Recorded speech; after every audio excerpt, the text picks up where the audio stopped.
I remember at 2 a.m. my Shopify went live. Then that month I sold R1 million worth of dooks and pillowcases. Damn, that is incredible. Yeah. I had to make the decision. I was like, okay, like, am I gonna like apply for a real job now? Because my dad was like, your time is up. Poly jobbing started as a trend of survival. 66% of people are 6 in 10 are poly jobbers. So as Sinovu Mondlu, I have no debt. But Love Kinks is heavily in debt. I'm gonna need money. I only had 10,000 Rand in my account. So I'm always trying to see like how we can make it work like in the leanest way possible. I was devastated when I had to take my first overdraft. Devastated. It's like, this is not who I am. Year 5, It's so exciting to hear the value of financial advice, the value of having systems. Start getting the kind of advice you think you're going to need. How's it, everyone? And welcome back to another episode of Financial Tea. I'm your host, Amathembe Jakba. And if you can't tell by my suit today we are talking about business, all right? We're talking about the side hustles that turn into our passions, that turn into our businesses, that not only aid the economy, but, employ people. And in South Africa, we find that there's so many women who are not only entrepreneurs, but are working in corporate and having all these different jobs. So on my couch, I have 2 entrepreneurs and obviously Vuyo, the woman who keeps us grounded and gives us all the stats. I have Usino Vuyo Mondliwa, who is the owner of Love Kinks, CEO. And I have Alexa Skempis, who is also the CEO and owner of Rethread. And we're going to find out a little bit about your guys' journey.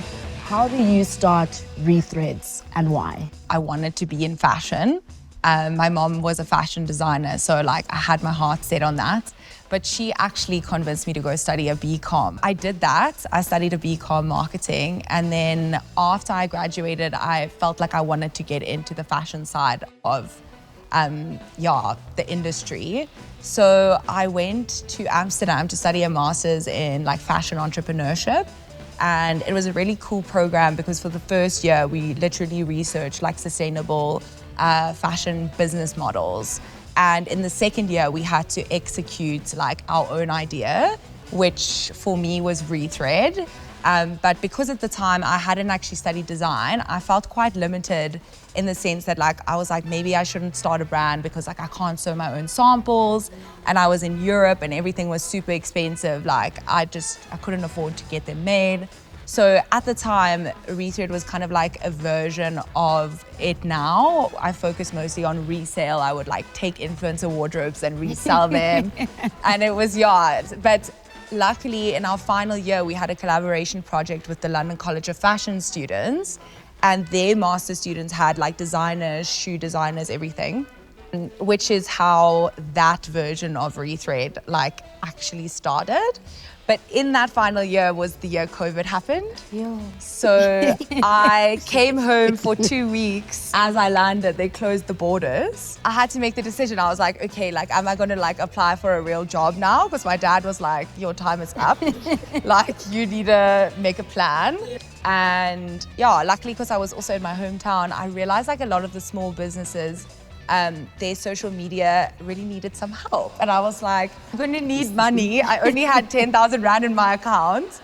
And after like making my first couple of samples, that was already gone. So I was like, okay, I'm gonna need to find a way to pay my bills. And I'm gonna need to find a way to like invest in this business because it's gonna like need cash. Yeah, you need capital, essentially. Exactly. I like ran the social media business as like my main job and then Rethread on the side. Until after 3 years, I was like, okay, now I can switch. This is the main thing. Yeah. And I kind of like still do side hustles, but more like to facilitate my lifestyle than anything else. Because we were saying earlier, like, as you know, even though there's like money coming in, it just seems to not to ever be in the account. It's actually never yours. And now we're here. So. That's a brilliant story. Yeah. Sino, I have engaged your products for years. This is my favorite business story. You essentially, from what I understand, are, and you can explain it, but are frustrated with something that then pushes you towards starting a side hustle, leaving your job as a town planner, and tell me the journey, tell me the story. Okay, so I migrated from the Eastern Cape. We live like 5 minutes from each other in Beacon Bay. But anyway, so studied urban and regional planning at Wits. for 5 years, worked as an urban and regional planner for like 4 to 5 years. Black young woman, we're starting to dress nice, starting to date better, like you're choosing better. But with hair, we're like stuck with the scraps. Like you have to use raw shea butter. And I was like, we don't deserve this. We deserve better. The initial product was satin pillowcases. So I was doing marketing on social media. I was an influencer. So I think at the time I had like 100,000 followers. And I really wanted to better that. So I started studying marketing, a postgraduate diploma in marketing management. So I started like looking more in depth into like the comments I was getting, the DMs. So a lot of people were complaining about hairlines. People were saying, we like the satin pillowcases, but we want a dog. I remember at the time I was like, a dog? First of all, we clean in dogs on a Sunday. And like when your man comes home late and you're shouting him, you're in that dog, you know? So I was like, I didn't like the stereotype. Through the marketing class, they were like, okay, cool. If you're getting data, you turn it into information and so on. So every day I'd come back from class and implement. So I was like, okay, cool, I'm gonna make a bougie dog. The sales were crazy. I remember the biggest problem was like, I had to then email an invoice, choose a color. So I learned that the conversion was really low. So if I get 5,000 inquiries, I end up selling 500 because of the process. So then I was yapping about it, and then someone that I was seeing at the time was like, Kylie Jenner uses Shopify. You should just get Shopify. Didn't sleep. I was on tutorials, how to get Shopify. I remember at 2 a.m. my Shopify went live, and that month I sold R1 million worth of dooks and pillowcases. Damn, that is incredible. Yeah, so we've come far from since then. We've got like lots more products. Yeah. But yeah, that's how it started, through listening to people and the marketing class and all of that. But I do think the BSc helped with just thought process.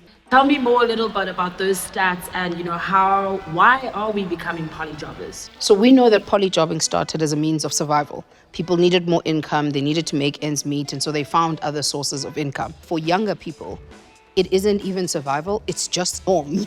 So we have that number that we see, 66% of people are 6 in 10 are polyjobbers. For younger people, 18 to 29, that number goes up to 75%.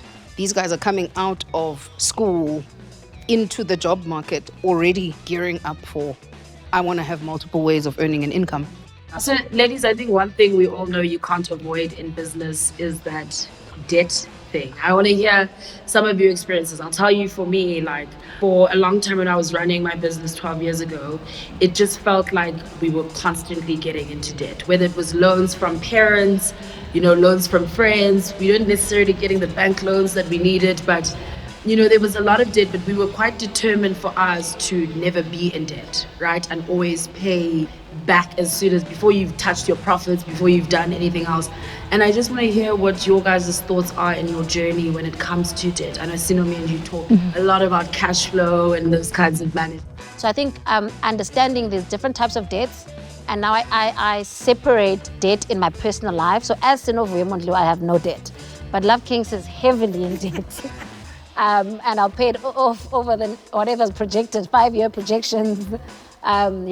So that's how where I am with it. Yeah, I think that's interesting because I am debt-free, but like I think also that came from sort of my family. They were like, don't get into debt. Then I'm so interested in how then you turn a 10,000 Rand into a 6-figure business without any debt. Like, what is that process? Yeah, I think in the beginning, like the money I was making from the social media was actually like I would use just as much that I needed to survive. And then obviously everything that I made from Rethread and any extra went back into. So like I literally just kept growing it slowly. And then we also used to, like, when we knew that we had a good style, which I think is a good strategy for anyone that like know that they're kind of onto something, is we used to take pre-orders on items, which really helped us like with the cash flow.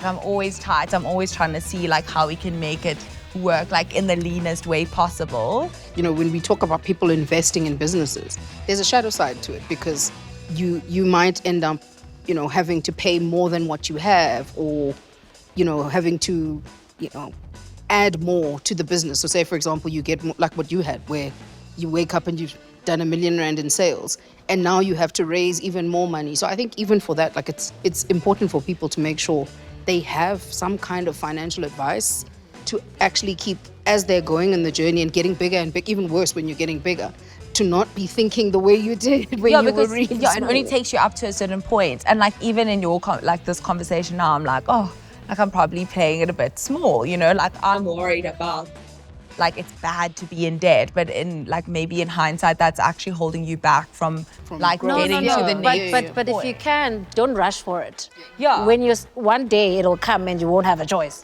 Managing your guys' finances, is that something you do in-house? If you outsource that? I think about a year in, I realized like I needed some help. So I outsourced like my bookkeeping and get some financial advice and like help with my budgeting and stuff because, you know, we've just been winging it.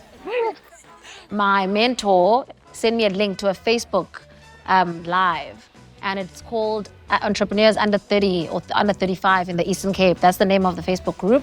And I joined the live, and all they keep on talking about is over 90% of businesses owned by Black people fail because of tax. Since then, I said compliance, understand. I don't think I'll ever understand it 100%, but trusting someone to understand it.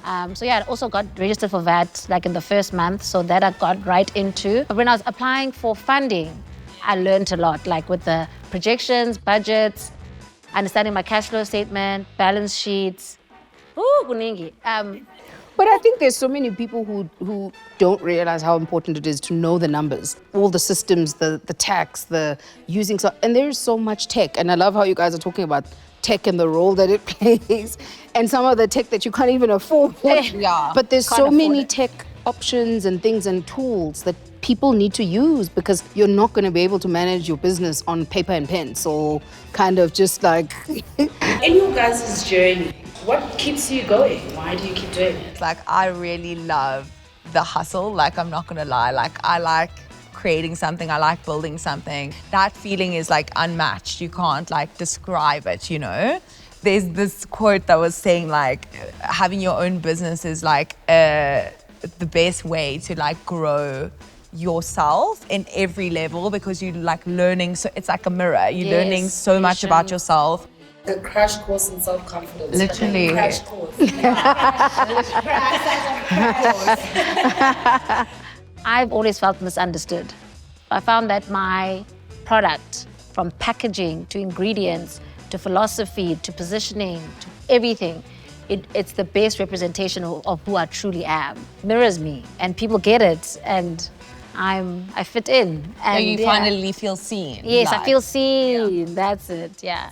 It's so exciting to hear these stories because it's just amazing to see the value of financial advice, the value of having systems, of having partners who go along the journey with you, because that's the way we see it at Old Mutual. People with full-time jobs, moms, you know, fathers, etc., single moms, trying to make a living and finding innovative ways to do that. And we really want to partner with people. Like, we just want to help people on that journey. If you look at the number of people with a side hustle, with a freelance gig, who are earning more money, versus the number of people who actually get financial advice, those two stats don't add up.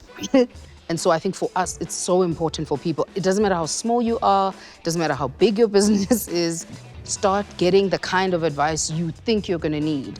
Reach out to people, reach out to the community of people, for example, who, you know, might have knowledge to share. Just reach out more to, you know, companies like Old Mutual, financial services companies. It's not just a funding conversation. We want it to be so much more. I think we've learned today, guys, that, you know, side hustles are very common, but in order to take them and elevate them into a business that, you know, feeds your family or makes you passionate about things or helps you find your identity. I think those are some of the things we learned today. You know, business can be that for you. So I'm super grateful to all the ladies who have joined us for this episode. And as always, I'm Amahlengelo Jaka, and from me and Old Mutual, we will see you next week. My financial tea of the day is that it doesn't matter where you are in your business journey, whether you are still side hustling or you have managed to turn your side hustle into your main thing. It is always a good idea to ask for help, specifically when it comes to your finances. If you haven't yet, it's time to ask for help. So the tea of the day for me is that to reframe my thinking of the hustle. So I want to try and enjoy it more and take it on as more fun and challenging and look forward to the next day. My financial tea of the day is that however you earn your money, whether it's polyjobbing, social media, or through your normal day job, you need advice and you need to make sure that you understand where your money is going, how you're spending it, and how you're investing it. So guys, that was some great financial tea. I learned so much from these ladies, but I think my biggest takeaway is that you need discipline, you need support, and you need the adequate knowledge to take your side hustle into a successful business that not only employs people, but has a lasting impact on culture and, South Africa as a whole. So as always, from being Old Mutual, thank you.